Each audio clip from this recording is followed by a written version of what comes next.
सोलापुरात राजकीय नेत्याचा बेकायदेशीर गाळे बांधण्याचा सपाटा, पालकमंत्र्यांनी घातले लक्ष, महापालिका करणार कारवाई. सोलापुरात राजकीय नेत्याचा बेकायदेशीर गाळे बांधण्याचा सपाटा.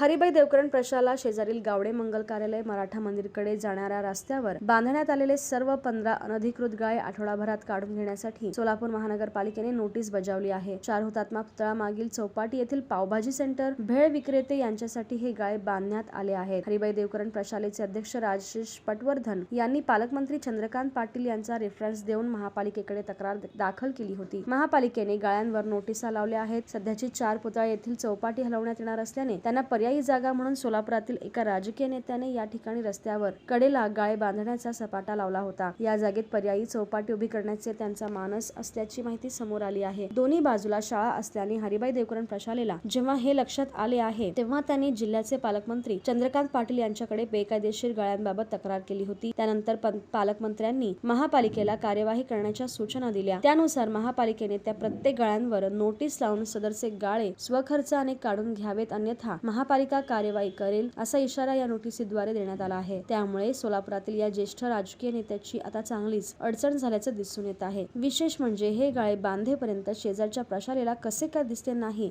असाही प्रश्न आता उपस्थित होत आहे.